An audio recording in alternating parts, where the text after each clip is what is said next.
ಆ ಜಾಗಕ್ಕೆ ಹೋಗಿರಿ ನೀವು? ಹೋಗಿರ ಕುವೆಂಪು ಅವ್ರ ಮನೆ ನೋಡ್ರಿ? ನೋಡಿಲ್ಲ ಅಲ್ಲ? ನೋಡಿ ಒಂದ್ಸರಿ ಹೋಗ್ರಿ, ನೋಡಿ ಹೋದ್ರೆ ಅಲ್ಲಿರೋ ವೈಬ್ಸ ಬೇರೆ.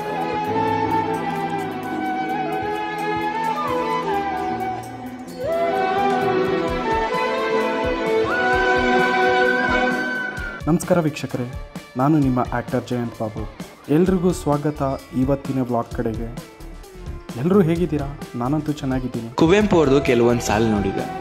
ಬೇಡ ಅಂದವರ ಬದುಕಿನಲ್ಲಿ ಭಾರ ಆಗೋದಕ್ಕಿಂತ ಬೇಕು ಅನ್ನೋರ ಬದುಕಿನಲ್ಲಿ ಬೆಳಕಾಗು ಸಾಕು ಅಂತ. ಎಂಥ ಸೊಗಸಾದ ಮಾತು ಹೇಳಿದ್ರಲ್ಲ. ನಿಮ್ಮೆಲ್ರಿಗೂ ಇದನ್ನು ಕೇಳಿದ ಮೇಲೆ ಆಶ್ಚರ್ಯ ಇಲ್ಲದೆ ಗೊತ್ತಾಗಿರಬೇಕು, ನಾವಿವತ್ತು ಹೋಗ್ತಿರೋದು ನಮ್ಮ ರಾಷ್ಟ್ರಕವಿ ಕುವೆಂಪು ಅವರ ಮನೆ ಕಡೆಗೆ. ಮರಿಬೇಡಿ, ನಾನು ಹೋಗ್ತಿದ್ದೀನಂದರೆ ನನ್ನ ಜೊತೆಗೆ ನೀವು ಬರ್ತಿದ್ದೀರ ಅಂತಲೇ ಅರ್ಥ. 1904 ಡಿಸೆಂಬರ್ 29ನೇ ತಾರೀಕು ಕುವೆಂಪು ಅವರು ಸೀತಮ್ಮ ಮತ್ತು ವೆಂಕಟಪ್ಪನವರಿಗೆ ಹುಟ್ಟಿರ್ತಾರೆ. ಇವರು ಹುಟ್ಟಿದ್ದು ಚಿಕ್ಕಮಗಳೂರು ತಾಲೂಕಿನಲ್ಲಿ, ಆದರೆ ಬೆಳೆದಿದ್ದು ಶಿವಮೊಗ್ಗದ ಕುಪ್ಪಲ್ಲಿ ಗ್ರಾಮದಲ್ಲಿ ಬೆಳೆದಿರ್ತಾರೆ. ತೀರ್ಥಹಳ್ಳಿಯಿಂದ ಕುಪ್ಪಲ್ಲಿಗೆ ಸುಮಾರು 16 ಕಿಲೋಮೀಟ್ರ್ ಆಗುತ್ತೆ. ಅಲ್ಲಿಂದ ಬಂದು ಮೇನ್ ರೋಡಲ್ಲಿ ಲೆಫ್ಟ್ ಸೈಡ್ಗೆ ತಗೊಂಡ್ರೆ ಕುವೆಂಪು ಅವರ ಮನೆ ಕಡೆಗೆ ನಾವು ಹೋಗೋಕ್ಕೆ ದಾರಿ ಸಿಗುತ್ತೆ. ಮೊದಲಿಗೆ ಹೋಗ್ತಿದ್ದಂಗೆ ಕುವೆಂಪು ಅವರ ಮಗನ ಸ್ಮಾರಕ ಒಂದು ನಮಗೆ ಕಾಣಿಸುತ್ತೆ. ನಮ್ಮ ರೈಟ್ ಸೈಡ್ಗೆ KP ಪೂರ್ಣಚಂದ್ರ ತೇಜಸ್ವಿ ಅವರ ಸ್ಮಾರಕ ಅಂತ ಬೋರ್ಡ್ ಇರುತ್ತೆ. ಅಲ್ಲೇ ನಾವು ಪೂರ್ಣಚಂದ್ರ ತೇಜಸ್ವಿ ಅವರ ಸ್ಮಾರಕವನ್ನು ನೋಡ್ಬೋದು, ಅಂದರೆ ಅವರ ಸಮಾಧಿಯನ್ನು ನೋಡ್ಬೋದು ನಾವು. ಇವ್ರು ಬಂದ್ಬಿಟ್ಟು ಕುವೆಂಪು ಅವರ ದೊಡ್ಡ ಮಗ. ಇವರು ಕೂಡ ಕನ್ನಡದ ಸಾಹಿತಿಯಲ್ಲಿ ತುಂಬ ಹೆಸರು ಮಾಡಿದ್ದಾರೆ. ಅವರ ತಂದೆ ನೆರಳಲ್ಲಿ ಹುಟ್ಟಿದ್ರು ಬೆಳೆದಿದ್ರು. ಇವರು ಅವ್ರದ್ದೇ ಆದ ಅವರ ಹೆಸರನ್ನು ತುಂಬ ಚಿಕ್ಕ ವಯಸ್ಸಿನಲ್ಲೇ ಪಡ್ಕೊಂಡಿರ್ತಾರೆ. ಮತ್ತು ತೇಜಸ್ವಿ ಅವರು ಎಷ್ಟೊಂದು ನೋವೆಲ್ಸು, ಪೈನ್ಸು ಪಬ್ಲಿಷ್ನ ಮಾಡಿದ್ದಾರೆ. ಅದಲ್ಲದೆ ಇವರು ತುಂಬ ಚೆನ್ನಾಗಿ ಫೋಟೋಸ್ನ ತೆಗಿತಾರೆ. ಕುವೆಂಪು ಅವ್ರದ್ದು ಎಷ್ಟು ಫೋಟೋಸ್ ನಾವು ಪಬ್ಲಿಷ್ ಆಗಿರೋದೆಲ್ಲ ನೋಡಿದ್ದೀರೋ, ಅದಕ್ಕೆಲ್ಲ ಫೋಟೋಗ್ರಾಫರೂ ಪೂರ್ಣಚಂದ್ರ ತೇಜಸ್ವಿ ಅವರೇ ಅದನ್ನು ಹಿಡಿದು ಪಬ್ಲಿಷ್ ಮಾಡಿರೋದು. ನೋಡಿ, ಇಲ್ಲಿ ಒಂದಷ್ಟು ನಾವು ಕಲ್ಲಿನ ಕೆತ್ತನೆಯಲ್ಲಿ ಅವರು ಬರೆದಿರುವ ಪೋಯೆಟ್ಸ್ ಮತ್ತು ಕೊಟೇಶನ್ಸ್ನ ಇಲ್ಲಿ ಸುತ್ತು, ಅವರ ಸ್ಮಾರಕದ ಸುತ್ತು ಅಲ್ಲಲ್ಲಿ ಇಟ್ಟಿದ್ದಾರೆ. ಅದನ್ನು ಒಂದು ರೌಂಡ್ ನೋಡಿಕೊಂಡು ಹೋಗ್ತಾ ಇದ್ದೀರಿ. ನೋಡಿ, ಅವರು ಸಮಾಧಿ ಸುತ್ತು ಎಷ್ಟು ದೊಡ್ಡ ದೊಡ್ಡ ಕಲ್ಲುಗಳನ್ನು ನಿಲ್ಲಿಸಿದ್ದಾರೆ. ಈ ಸೆಂಟ್ರಲ್ಲಿ ಇದೆಯಲ್ಲ, ಅಲ್ಲೇ ಸಮಾಧಿ ಮಾಡಿರೋದು ಅವ್ರನ್ನ. ಅದಕ್ಕೆ ಗುರ್ತಾಗಿ ಈ ಕಲ್ಲುಗಳನ್ನೆಲ್ಲ ಜೋಡಿಸಿದ್ದಾರೆ ಉದ್ದಕ್ಕೆ. ಅರಣ್ಯ ಇಲಾಖೆಯವರು ಮೇಂಟೈನ್ ಮಾಡ್ತಿದ್ದಾರೆ ಇದನ್ನು. ಅದಕ್ಕೆ ನೋಡಿ ಎಷ್ಟು ದಟ್ಟವಾದ ಮರಗಳನ್ನು ಬೆಳೆಸಿ ಎಷ್ಟು ಸೌಂದರ್ಯವಾಗಿ ನೋಡ್ಕೊತಿದ್ದಾರೆ ಇದನ್ನು.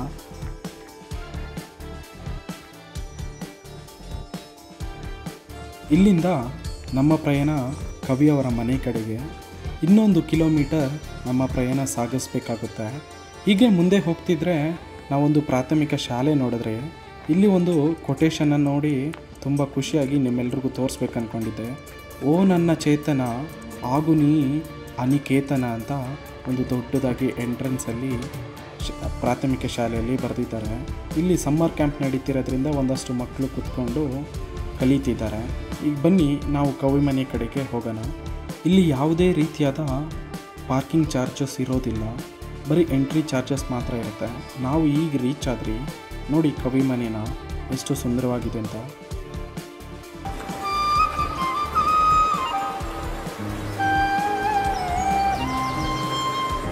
ಮಲೆನಾಡು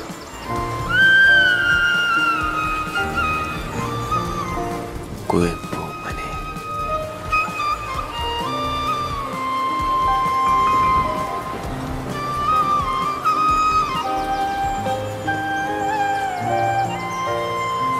ಕುವೆಂಪು ವಿಶ್ವ ಮಾನವ ಸಂದೇಶ ಎಂದು ಒಂದು ಇಲ್ಲಿ ಬೋರ್ಡೇ ಹಾಕಿದ್ದಾರೆ ದೊಡ್ಡದಾಗಿ. ಕುವೆಂಪು ಅವರೊಂದು ಸ್ಮಾರಕವನ್ನು, ಅವ್ರ ಫೋಟೋವನ್ನು ಒಂದು ದೊಡ್ಡದಾಗಿ ಕಲ್ಪನೆ ಮಾಡಿ ಹಾಕಿದ್ದಾರೆ. ಮನೆ ಎಂಟ್ರೆನ್ಸಲ್ಲೇ ಇದೆ. ಇಲ್ಲಿ ಚಪ್ಪಲಿ ಯಾರಿಗೂ ಎಲೋ ಮಾಡೋದಿಲ್ಲ. ಸೊ ದಯವಿಟ್ಟು ಚಪ್ಪಲಿ ಈಚೆನೇ ಬಿಟ್ಬಿಟ್ಟು ಮನೆ ಅಂಗಳದಲ್ಲಿ ಬನ್ನಿ. ಇಲ್ಲಿ ಹೋಗ್ತಿದ್ರೆ ಕವಿಯವ್ರದ್ದೊಂದು ಏನಂತಾರೆ ಕವಿತೆ ಒಂದಿದೆ ಮನೆ ಬಗ್ಗೆ, ಅವರ ಮನೆ ಬಗ್ಗೆ.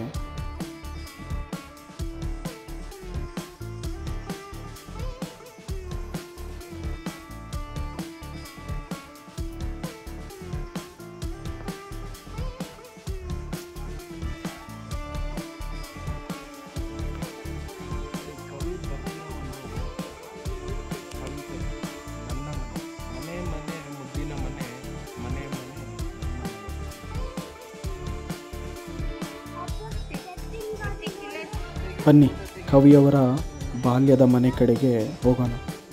ಇಲ್ಲಿ ಎಂಟ್ರೆನ್ಸಲ್ಲೇ ಒಂದು ಟಿಕೆಟ್ ತಗೋಬೇಕಾಗುತ್ತೆ ನಾವು. ಈ ಟಿಕೆಟ್ಗೆ ಒಂದು ವಿಶೇಷತೆ ಇದೆ. ಈ ಟಿಕೆಟ್ ಒಂದು ಬುಕ್ ಮಾರ್ಕ್ ಆಗಿ ಯೂಸ್ ಮಾಡ್ಕೋಬೋದು. ಹಾಗೆ ಈ ಟಿಕೆಟ್ ಮೇಲೆ ನಾವು ಎಷ್ಟೋ ವ್ಯಕ್ತಿ ಎಂಟ್ರೆನ್ಸ್ ಮಾಡ್ತಿರೋದು ಇದರೊಳಗಡೆ ಅನ್ನೋದು ಅದು ಕೂಡ ಇರುತ್ತೆ. ಮತ್ತು ಕವಿಯವರದು ಒಂದು ಕೊಟೇಶನ್ ಕೂಡ ನಮಗೆ ಈ ಟಿಕೆಟ್ ಮೇಲೆ ನೋಡೋ ಅವಕಾಶ ಸಿಗುತ್ತೆ. ಈ ಮನೆ ಅಂಗಳದಲ್ಲಿ ಯಾರು ಫೋಟೋಗ್ರಫಿ ಮಾಡಬಾರ್ದು, ಅಂದರೆ ವಿಡಿಯೋ ತೆಗಿಯೋದಾಗಲಿ ಫೋಟೋ ಕ್ಲಿಕ್ ಮಾಡೋದಾಗಲಿ ಇಲ್ಲಿ ಯಾರೂ ಮಾಡಬಾರ್ದು. ಮಾಡಿದ್ರೆ ತಕ್ಷಣವೇ ನಿಮ್ಮ ಫೋನ್ನ ಅವರು ತಗೊಂಡು ಮತ್ತು ನಿಮ್ಮನ್ನು ಈಚೆ ಹಾಕ್ತಾರೆ ಮನೆಯಿಂದ. ಮನೆ ಸುತ್ತು CC ಕ್ಯಾಮ್ರಾ ಇದೆ. ಪ್ರತಿ ಅಂಗಳದಲ್ಲಿ ಇಂಚಲ್ಲೂ ಕ್ಯಾಮ್ರಾ ಇದೆ. ಸೊ ದಯವಿಟ್ಟು ಯಾರು ಫೋಟೋಗ್ರಫಿ ಮಾಡೋಕ್ಕೆ ಹೋಗಬೇಡಿ. ನಾವು ಅವ್ರ ಹತ್ರ ಪರ್ಮಿಷನ್ ತಗೊಂಡು ಒಳಗಡೆ ಅವ್ರ ಹತ್ರ ಒಂದು ಅಷ್ಟು ಜನ ಗೊತ್ತಿರೋರ ಹತ್ರ ಲೆಟರ್ ಬರೆದು ತಗೊಂಡು ಶೂಟ್ ಮಾಡ್ತಿರೋದು. ಇದು ಬಂದ್ಬಿಟ್ಟು ಕವಿಯವರ ಬಚ್ಚಲ ಮನೆ. ಅಂದರೆ ಆಗಿನ ಕಾಲದಲ್ಲಿ ಇದನ್ನು ಅವರು ಬಚ್ಚಲ ಮನೆಯಾಗಿ ಈ ಕಡೆ ಬಳಸ್ತಿದ್ರು. ಈಗ ಕವಿಯವರ ಮನೆ ಒಳಗಡೆ ಹೋಗೋಣ ಬನ್ನಿ. ನೋಡಿ, ಇದು ಅವರ ಹಾಲು. ಇದು ಕವಿ ಕೂತಿರುವಂಥ ಜಾಗ. ಆ ಹಾಲ್ಗೆ ಅಂದರೆ ಡೈರೆಕ್ಟಾಗಿ ಅವರ ಹಾಲ್ಗೆ ಕಾಣಿಸ್ತಿತ್ತು. ಮತ್ತು ಅವರು ಈ ಕಡೆ ಇದೇ ಜಾಗದಲ್ಲೇ ಹೆಚ್ಚು ಕೂತ್ಕೊಂಡು ಅವರು ಕವಿತೆಗಳನ್ನು ಬರಿತಿರೋದಾಗಲಿ ಎಲ್ಲವನ್ನು ಹೆಚ್ಚಿಗೆ ಈ ಜಾಗದಲ್ಲೇ ಅವರು ಮಾಡಿದ್ದು. ಮತ್ತು ಅವ್ರಿಗೆ ಯಾಕೆ ಇದೇ ರೂಮ್ ಇಷ್ಟಪಡ್ತಿದ್ರಂದರೆ ಅವ್ರಿಗೆ ಇಲ್ಲಿಂದ ಹಾಲ್ ಕಾಣಿಸ್ತಿತ್ತು. ಮತ್ತು ಹಾಗೆ ಮತ್ತೊಂದು ಕಿಟಕಿಯಲ್ಲಿ ಅಂದರೆ ಎದುರುಗಡೆ ಕಿಟಕಿಯಲ್ಲಿ ಯಾರ್ಯಾರು ಬರ್ತಿದ್ದಾರೆ ಮನೆ ಅಂಗಳದಲ್ಲಿ ಅನ್ನೋದನ್ನು ಸುಂದರವಾಗಿ ಕ್ಲೀನಾಗಿ ಕಾಣ್ತಿತ್ತಂತ ಹೇಳಿ ಕವಿಯವರು ಹೆಚ್ಚಿಗೆ ಈ ಮನೆಯನ್ನು ಇಷ್ಟಪಡ್ತಿದ್ರು. ಮತ್ತು ಇಲ್ಲೊಂದಷ್ಟು ನಾವು ಕವಿಯವರದು ಮನೆಯಲ್ಲಿ ಏನೇನು ವಸ್ತುಗಳನ್ನು ಬಳಸ್ತಿದ್ರೋ ಅದನ್ನು ಕೂಡ ನಾವು ನೋಡೋಣ ಬನ್ನಿ. ಆಗಿನ ಕಾಲದಲ್ಲಿ ಅವರು ಬಳಸ್ತಿರುವಂಥ ಸೌಟಾಗಲಿ ಮಡಿಕೆ ಆಗಲಿ, ಅವರು ಬಳಸ್ತಿರುವಂಥ ಏನಂತಾರೆ ರೋಲ್ಗಳಾಗಲಿ, ಮತ್ತು ಅವರು ಒಂದಷ್ಟು ದಿನಸಿ ಐಟಮನ್ನು ಇಡೋದಕ್ಕೆ ಇಟ್ಕೊಂಡಿರುವ ಮರದ ಪುರಾಣಕ ಅವು ಅಂದರೆ ಬಾಕ್ಸ್, ಮರದ ಬಾಕ್ಸ್ಗಳಾಗಲಿ ಅವನ್ನೆಲ್ಲ ನಾನು ತೋರಿಸ್ತೀನಿ ನೋಡಿ.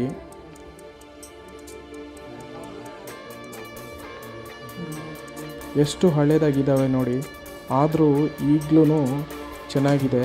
ಮತ್ತು ಆಗಿನ ಕಾಲದಲ್ಲಿ ಎಲ್ಲ ವಸ್ತುನೂ ಸ್ವಲ್ಪ ದೊಡ್ಡ ಕ್ವಾಂಟಿಟಿಯಲ್ಲಿ ಇರ್ತಿತ್ತು. ಮತ್ತು ಅಂದರೆ ದೊಡ್ಡದಾಗಿರ್ತಿತ್ತು. ಯಾಕಂದರೆ ಆಗ ಜಾಯಿಂಟ್ ಫ್ಯಾಮಿಲೀಸ್ ಜಾಸ್ತಿ ಇರೋದ್ರಿಂದ ದೊಡ್ಡದಾಗಿ ಇರ್ತಿತ್ತು ವಸ್ತುಗಳು.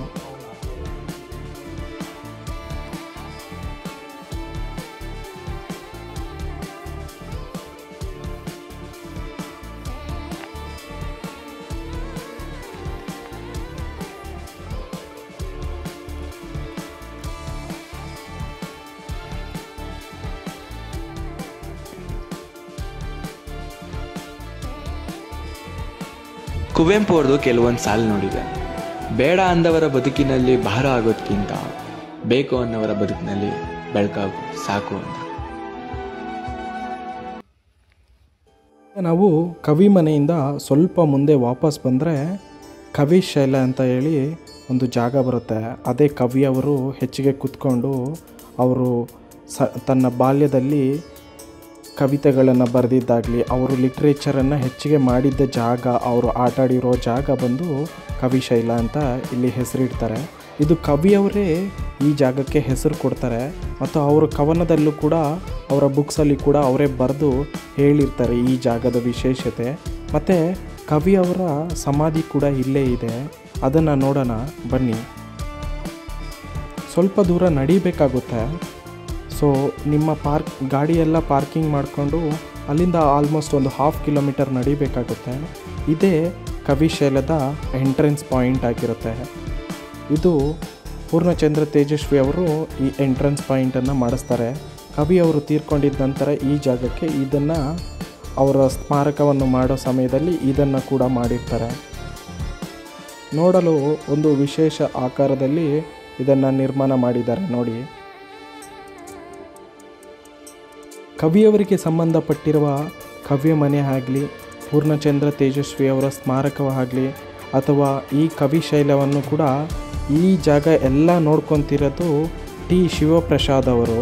ಅವರು ಈ ಜಾಗನೆಲ್ಲ ನೋಡ್ಕೊತಿದ್ದಾರೆ. ಅವ್ರದ್ದೇ ಬೋರ್ಡ್ ಇದೆ ನೋಡಿ ಇಲ್ಲಿ.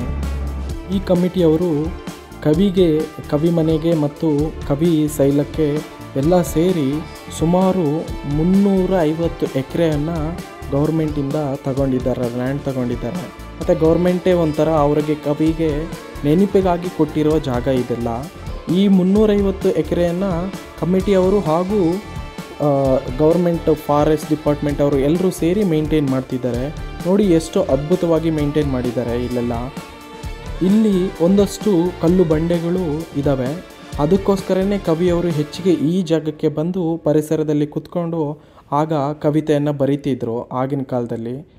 ನೋಡಿ ಅದನ್ನು ಈಗ ಸ್ವಲ್ಪ ಅಲ್ಲಲ್ಲಿ ಕಲ್ಲು ಬಂಡೆಗಳನ್ನು ನಿಲ್ಲಿಸಿ ಸ್ವಲ್ಪ ಗ್ರ್ಯಾಂಡಿಯರ್ಗೋಸ್ಕರ ಕಲ್ಲುಗಳನ್ನು ಜೋಡಿಸಿ ಇದನ್ನು ಕ್ರಿಯೇಟ್ ಮಾಡಿದ್ದಾರೆ. ಇದನ್ನು ಕ್ರಿಯೇಟ್ ಮಾಡಿದ್ದು ನಾನು ಆಗಲೇ ಹೇಳಿದಾಗೆ ಕವಿಯವರ ಮಗ ಪೂರ್ಣಚಂದ್ರ ತೇಜಸ್ವಿ ಅವರು ಹಾಗೂ KT ಶಿವಪ್ರಸಾದ್ ಅವರು ಇದನ್ನೆಲ್ಲ ಅರೇಂಜ್ ಮಾಡಿರ್ತಾರೆ. ಬನ್ನಿ ಇಲ್ಲಿ ಕವಿಯವರ ಸಮಾಧಿಯನ್ನು ನೋಡೋಣ.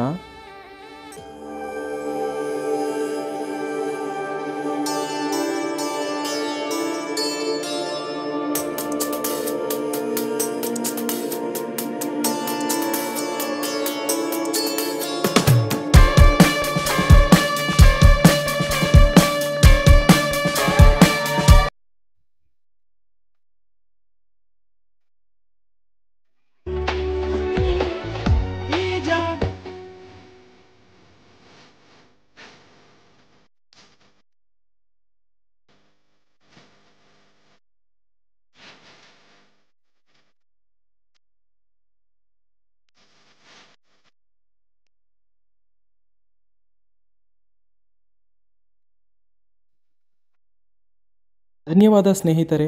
ಈ ವಿಡಿಯೋವನ್ನು ಪೂರ್ತಿಯಾಗಿ ನೋಡಿ ನನ್ನ ಜೊತೆಗೆ ನಮ್ಮ ರಾಷ್ಟ್ರಕವಿಯವರ ಊರು ಮತ್ತು ಮನೆಯನ್ನು ಪೂರ್ತಿಯಾಗಿ ನೋಡಿದ್ದಕ್ಕೆ.